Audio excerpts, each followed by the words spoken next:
Number 6. Shutter Island. Martin Scorsese's psychological thriller follows U.S. Marshal Teddy Daniels investigating the disappearance of a patient from a remote psychiatric hospital. Teddy believes the hospital is conducting illegal mind control experiments and that he's being manipulated to cover up their crimes. He's convinced the missing patient, Rachel Salando, holds the key to exposing a massive conspiracy.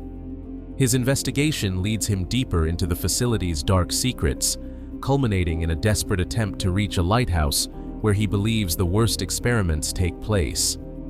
The crushing revelation comes when Teddy discovers he's not a marshal at all. He's Andrew Laetis, a patient who's been committed to the hospital for years. The missing patient, Rachel Salando, doesn't exist.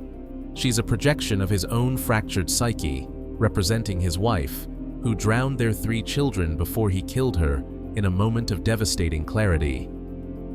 The entire investigation was an elaborate role-play therapy session designed by the hospital staff as a last-ditch effort to bring him back to reality.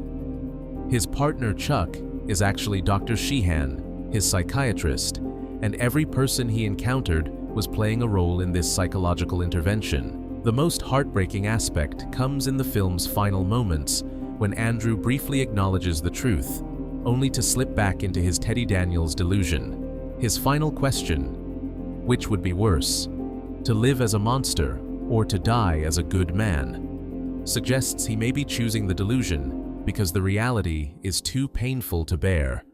Number 5. Oldboy Park Chan-wook's Korean masterpiece begins with Oh Dae-soo being mysteriously kidnapped and imprisoned in a windowless room for 15 years with no explanation.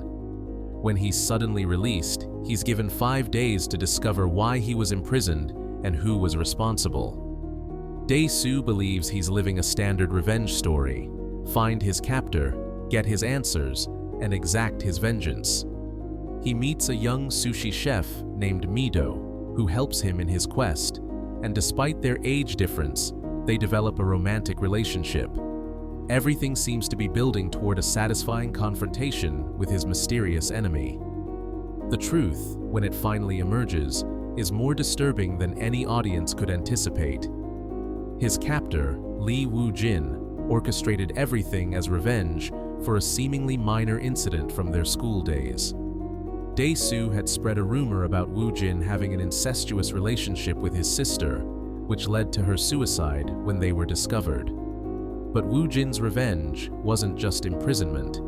It was psychological destruction on an unimaginable scale. He spent years manipulating events so that when Dae-soo was released, he would unknowingly fall in love with his own daughter, Mi-do. When Dae-soo learns the truth, he begs Woo-jin to keep it secret from Mi-do, then subjects himself to hypnosis to try to forget what he's learned. The final scene leaves us wondering whether he's successfully buried the truth or if he'll forever live with the knowledge of what he's done. Number 4. The Prestige. Christopher Nolan's tale of dueling magicians begins when a tragic accident sparks a bitter rivalry between Robert Angier and Alfred Borden. When Borden develops an impossible teleportation trick called the Transported Man, Angier becomes obsessed with discovering its secret. Angier uses Nikola Tesla's machine to create his own version, stepping into the device each night to disappear and reappear across the theater. The audience believes they're witnessing magic, but the devastating truth emerges in layers. Tesla's machine doesn't transport Angier. It creates a perfect duplicate each time. One version lives, one dies. For months, Angier has been drowning a copy of himself every night, committing murder to preserve his illusion. But Borden's secret is equally shocking. There is no Alfred Borden.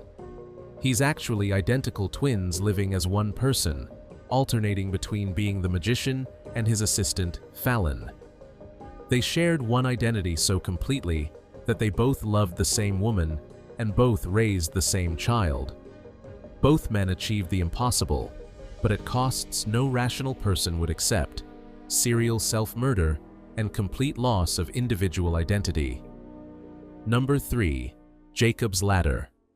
Adrian Lyne's psychological horror follows Jacob Singer, a Vietnam veteran haunted by disturbing hallucinations in 1970s New York. Demons seem to be stalking him, reality keeps shifting, and he can't tell what's real anymore. Jacob believes he's being targeted because of military experiments involving drugs used on soldiers. As his visions intensify, he discovers that his unit received a drug called the Ladder, designed to increase combat aggression. The military conspiracy seems obvious. They're trying to silence him before he can expose this secret program. The devastating truth: Jacob never made it home from Vietnam. He's dying on the battlefield, succumbing to injuries from combat. Everything we've witnessed, his post-war life, his apartment, his relationships, has been the elaborate final fantasy of a dying brain processing death. The film's title references the biblical ladder connecting earth to heaven, representing his soul's journey from life to death. His chiropractor, who heals him, is actually a spiritual guide helping him transition. Number 2. The Others. Alejandro Amenabar's Victorian ghost story follows Grace Stewart, living with her 2 children in a dark mansion. The children suffer from fatal photosensitivity, so the house remains shrouded in darkness. When strange things begin happening, footsteps, voices, opening doors, Grace becomes convinced intruders are tormenting her family. The supernatural activity escalates until Grace discovers strangers conducting a seance in her own home. In her fury, she confronts them, demanding they leave immediately. But their reaction isn't what she expects.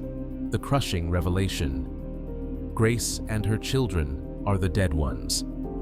They died years earlier, and the intruders are actually the living family who moved into the house. Grace smothered her children in despair and then killed herself, but remains trapped in denial about what she's done. The servants are also deceased spirits from a different era, trying to help Grace accept reality and move on. Number 1. The Sixth Sense. M. Night Shyamalan's masterpiece begins with child psychologist Dr. Malcolm Crowe being shot by a former patient. Months later, Malcolm works with Cole Sear, a 9-year-old who claims he sees dead people. Malcolm believes Cole suffers from trauma-related delusions and works to help him communicate with these spirits. As Cole's condition improves and he learns to help the dead resolve their unfinished business, Malcolm feels successful. He begins reconnecting with his distant wife, who has been cold since his shooting. The Thunderbolt revelation. Malcolm died from his gunshot wound in the opening scene. Like the spirits Cole encounters, he doesn't realize he's deceased. Every conversation with his wife was one-sided. She couldn't hear him because he was already gone. The clues were always there.